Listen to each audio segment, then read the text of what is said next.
Ну, давай на твоем языке поговорим, как хорошо, что ты понимаешь русский. Ну, давай поговорим. Только вот проблема не в том, что мы требуем, чтобы на нем говорили. Мы, в отличие от вас, и английский знаем. В отличие от нас, английский вы не знаете, и это факт. Далее. Русский язык вообще-то всегда был интернациональным. Начнем с очень простой вещи. В Грузии государственный язык грузинский. Да, русский исторически был языком межнационального общения в Российской империи и в СССР, но из этого никак не возникает ни юридического, ни морального права российского туриста требовать, чтобы гражданин другого суверенного государства разговаривал с ним по-русски. А я, как налогоплательщик, имею полное право требовать, чтобы вы говорили на том языке, который я понимаю. Потому что это я своими налогами оплачиваю ваш свет, ваше тепло и вашу еду. Ты российский налогоплательщик. Прекрасно. Как налогоплательщик ты имеешь права только в своей стране. Ты платишь налоги Российской Федерации. Ни грузинскому правительству, ни грузинскому официанту, ни грузинскому отелю и уж точно не грузинам. Ну а покупка хинкали за 30 лари не создает международного права на русскоязычное обслуживание и уж точно не дает тебе никаких полных прав. А вы нас ненавидите, но наши деньги очень любите. Да, про туризм. Если грузинский бизнес зарабатывает на российском туристе, это не значит, что грузинский народ одобряет действия российского государства и отдельных россиян. И уж тем более не дает российскому туристу права приезжать сюда, требовать, чтобы с ним разговаривали по-русски и оправдывать оккупацию наших территорий. Иностранные туристы принесли Грузии за полгода 2 миллиарда долларов. Считать умеешь? Сколько из этих денег принесли россияне, а? Ты так пафосно спросила у автора, считать умеешь, сколько из 2 миллиардов туристических доходов принесли россияне? Ну вот, я умею. Доход Грузии от международного туризма за первое полугодие 2026 года составил около 2 миллиардов долларов. Из них россияне принесли примерно 307 миллионов. То есть около 16%. Не миллиард, не половину, не всю грузинскую экономику, а только 16%. И объясню еще очень сложную для тебя экономическую вещь. Когда российский или другой любой турист приезжает в Грузию и платит грузинскому ресторану или отелю, он не содержит Грузию. Он покупает услугу и получает ее взамен. По твоей логике, если я потрачу несколько тысяч евро во Франции, я могу выйти к французам и потребовать, чтобы они разговаривали со мной на грузинском, потому что я их кормлю. Звучит абсурдно, правда? Потому что это и есть абсурд. По торговле теперь давайте, вы нас презираете, но покупаете у нас все. Мы кормим вас, поем вас, даем вам энергию, а вы потом рассказываете, какие мы оккупанты. Еще интереснее становится, когда ты переходишь к торговле. Ты сама говоришь, что Грузия импортирует из России товаров почти на 2 миллиарда долларов. То есть Грузия платит деньги российским поставщикам. И каким-то чудом ты из этого опять делаешь вывод, что Россия нас кормит. Получается удивительная экономика. Когда россияне платят грузинам, Россия нас содержит. Когда грузины платят россиянам, Россия опять нас содержит. По твоей логике, существует вообще движение денег, при котором Россия никого не содержит? Ну, просто интересно. Ты, получается, та самая соседка-шалашовка, которая готова лечь с кем угодно, лишь бы было выгодно. С русским соседом ты спишь, потому что он приносит тебе деньги. Но у тебя же еще есть и турецкий ухажер, да? Тут мне кажется, что ты уже что-то из личного приплела. Ну ладно, давай дальше.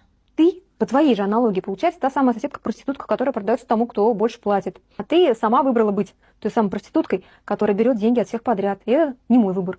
Теперь к твоей аналогии с проституткой. Ты решила, что если страна торгует с другой страной, принимает ее туристов и на этом зарабатывает, по твоей же терминологии она с ней спит.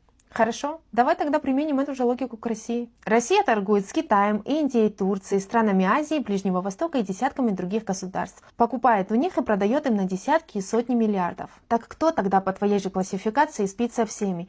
И главное, какого масштаба тогда получается эта проститутка? Вы хотите быть независимыми от России, но при этом каждый 4-й киловатт в вашей розетке российский. Каждый 4-й – это 25%. В 2025 году Грузия потребила около 14 900 миллиарда киловатт-часов электроэнергии. Весь импорт из России составил около 971 миллиона киловатт-часов. Это примерно 6,5%, а не 25%. То есть даже если засчитать весь российский импорт, получается 1 киловатт из 15, а не 1 из 4. И даже эти 6,5% нужно читать внимательно. Около 724 миллионов из 971 миллиона часов киловатт идут с пометкой «включая Абхазию». Так что фраза «каждый 4-й киловатт в грузинской розетке российский» просто не выдерживает фактов. Вы кричите о независимости, но сидите на нашей трубе, потому что без нас вы просто замерзнете и останетесь голодными. Слушай, я бы на твоем месте эту тему вообще не поднимала. Потому как некоторые ваши туристки охотятся здесь за грузинскими мужчинами, это еще большой вопрос, кто на чьей трубе сидит. Так что, ну да ладно. Давай снова посмотрим на цифры. В 2025 году почти 72% газа Грузия получила от Азербайджана. На Россию пришлось около 28%. Да, 28% это существенная доля, я не отрицаю. Но между Россией поставляет часть газа и без России вы замерзнете, есть огромная разница. Ну не знаю, хотя бы Азербайджану скажи спасибо, а то 3/4 газа они поставляют, а все лавры кормильца ты забрала себе от имени России почему-то. А денежные переводы? Вы живете за наш счет.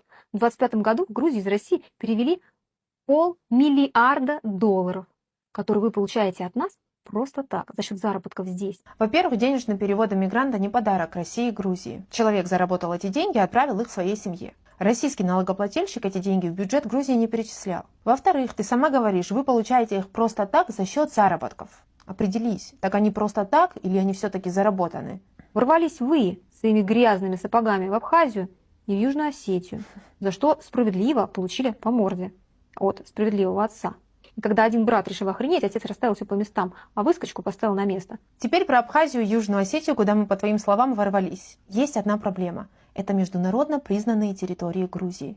Из 193 государств ООН только 4 признают Абхазию и Южную Осетию независимыми. Россия, Никарагуа, Венесуэла и Сирия. 189 остальных стран не признают.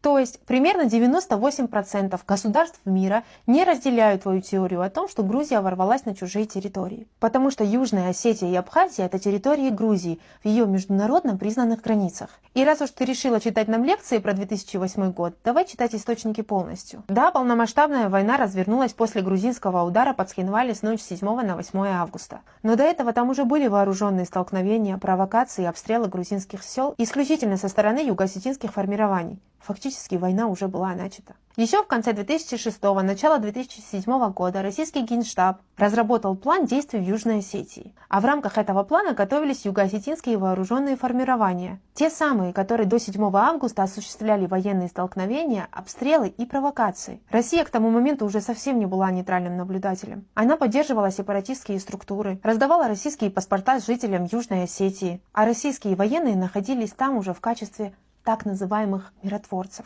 Так что до 8 августа там не была абсолютная тишина, после которой Грузия внезапно вдруг решила напасть на собственные же территории. Кстати, знакомый сценарий с паспортами, да? Ничего не напоминает в контексте с Украиной? Сначала же нужно раздать паспорта, чтобы потом сказать, что все эти военные операции ради защиты собственных граждан. Иначе как оправдать вторжение на чужие территории? Почему эту часть истории ты в своем рассказе пропустила?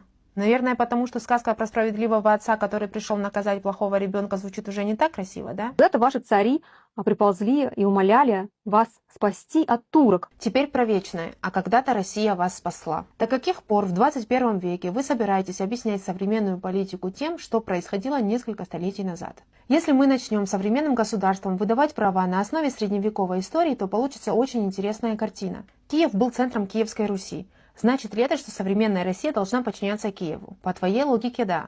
На самом деле нет. Потому что история империй, княжеств, войн прошлых веков не выдает свидетельства о собственности на соседние народы. Сегодня существует международное право. Ты должна была проходить его в школе. Ну ладно, с этой тупостью уже даже говорить не о чем. И, наконец, про русских в Грузии. У нас нормально относятся ко всем адекватным людям. Русским, украинцам, армянам, французам, американцам, да кому угодно. Национальность сама по себе не является причиной ненавидеть человека. Но если человек поддерживает агрессивную государственную политику, оправдывает оккупацию территорий, приезжает в другую страну с отношением «я вам плачу, значит вы мне обязаны», требует, чтобы с ним разговаривали по-русски, а потом называет эту страну проституткой, логично, что к такому человеку будут относиться плохо. И это не потому, что ты русская. Это потому, что ты приходишь к людям с имперским отношением и оскорбляешь их в их собственной стране. Так что проблема далеко не в паспорте. Проблема в вашем мировоззрении и вашем поведении. И никакими миллиардами товарооборота это не оправдать.